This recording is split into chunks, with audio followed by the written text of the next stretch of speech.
Hi, I'm attachment specialist Adam Lane Smith, and today I want to talk to you about the one thing you need to focus on to really win in this life, to really succeed and be proud of it.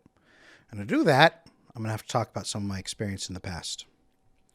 Gunshot wounds, overdoses, hangings. When people survived, my job began. Now, as a licensed psychotherapist, I treated maybe 1,000 cases of suicidal depression. Many clients were driven over to my office straight from the hospital after medical personnel rescued them from suicide attempts and then held them in that hospital until they were able to walk again. It was my job to help them avoid a second attempt. Some of them I was the first stop after the hospital on their way home, and it was my job to try to find some anchor to hold them just to get them to survive until the next week when they'd see me again. Now, most of them grappled with addictions, insomnia, crushing depression, sometimes all three tied in. The common factor between all of the people who wanted to die, all the people facing suicide, they were living without purpose. They were people trapped in lives devoid of meaning. They didn't really want to die, they wanted the pain to stop, and they had no reason to endure it anymore.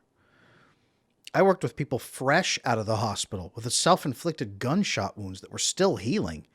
I worked with addicts who had just recovered from an overdose, already itching for another one. People headed straight into the next suicide attempt.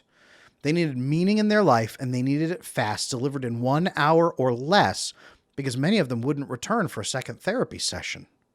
They might be dead by then, and their solution needed to start working right there in my office before they even got off the couch. If they had to go home and start step one, that might be too much effort and it might come too late. So I needed to build immediate buy-in in 1 hour or less. Now, over the years, I developed a system to do this. I made that system for free for every person who signs up on my email list because I want people stronger, healthier, and living with purpose. Every person who signs up right now on my email list gets a free code to take that course.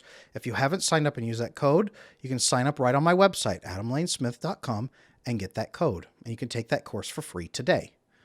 I want every person to be living a life of meaning, purpose, and intention. That's what it takes to make the world better. So where does meaning come from? I'm going to give you a shortened version of that free course right here.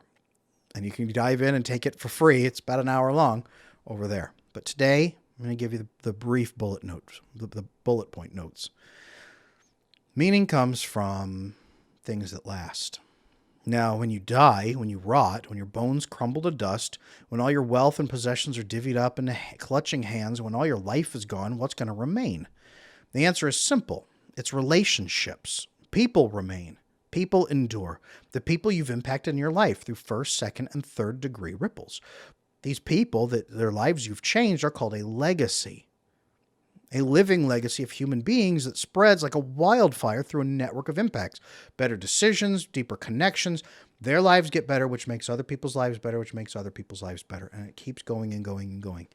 Even if you only fix one person, help one person's life get better, it's still a legacy. That's what outlives you, and that's what means something.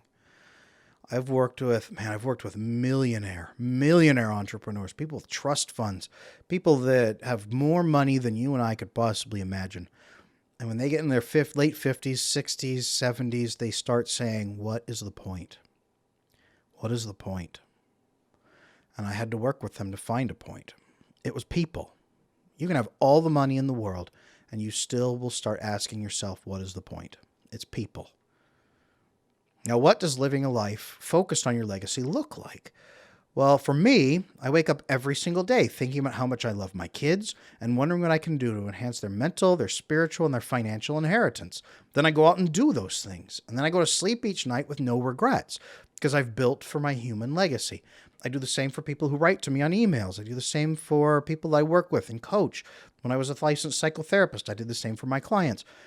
I have worked with so many people and left so many human impacts, I don't stop and ask what's the point anymore because there's a point right there in front of me. And I don't get bored anymore because there's always things to do that will have meaning. That's what it looks like. Legacy is all. It's every moment, every decision, and every dollar spent. Helping families build a legacy is part of my professional job. It has been for years. I've taught everyone from millionaire business owners to heroin addicts and homeless parents. But how do we create legacy? We do it by embracing our guiding principles. Our principles endure beyond our life. These are what people remember about us. It's what at our funeral they say, oh yeah, I remember him because he had whatever your principle was. It's what sets you apart in their memories. It's what they try to emulate after you're gone. We used to have fancy words for these principles like merit, value, honor, integrity. All the classic words that our grandfathers knew, but modern institutions have worked hard to scrub out of our brain and make fun of us for saying things like honor. When you say honor, people say, yeah, thanks, neckbeard, where's your fedora? But people who live without honor want to die.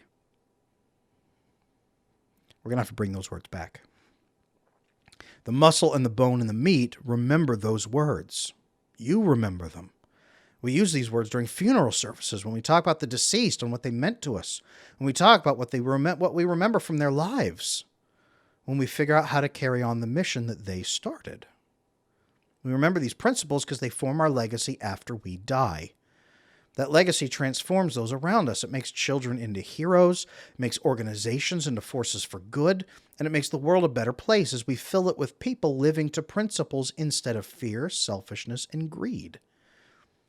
The people who see men and women living to those principles, working for their principles, suffering for their principles, and even dying for their principles are forever changed. Whole religions are based on this.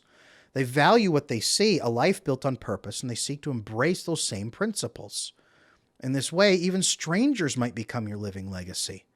A childless man who creates an enduring legacy that shapes the world and lives far beyond the memory of his own name. He doesn't have to have children. It is not about biological children. There are so many other ways. We hold to our principles when it costs us something, money, power, even the esteem of our own family.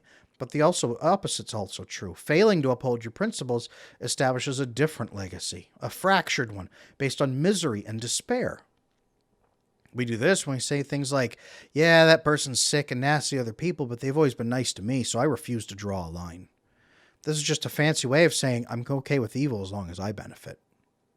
The person saying this is really telling you that they've sold their honor. They live without principles. Believe them. Learn from them. Doesn't their weakness sicken you? Set your sights higher. Use their bad example as a compelling reason to live to your purpose and principles. Hold to your principles. This is what people will remember about you when your money and possessions are gone. Those who cry and rage and gnash their teeth at you for holding your principles are your enemies. They're a threat to your legacy. Your legacy is everything. Do not worry about what honorless people claim about you. Hold your principles and your legacy will remain intact. And remember, this is not about perfection. It's a marathon, not a sprint. If you're struggling today, sometimes victory means holding the line. Sometimes that is your progress, to hold the line where you've never held it before.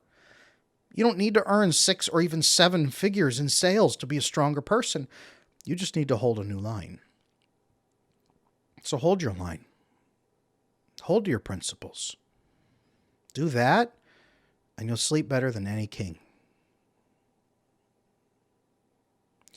If you want to learn more about how to establish your legacy and live with purpose, right now I'm currently offering a free copy of that purpose video.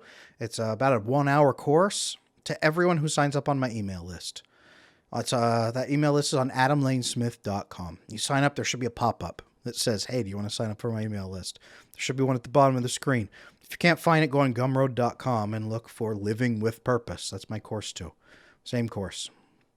Sign up on my email list. You get your free code. You take that video course to start living your life with purpose. And that can help you see the purpose in life. That can help crush suicidal feelings. It can help crush depression. It can help crush addictions. I've worked with all kinds of people and used that course and this information I've shared with you to help them find that purpose so they live a life they actually want to live. It's a very different game.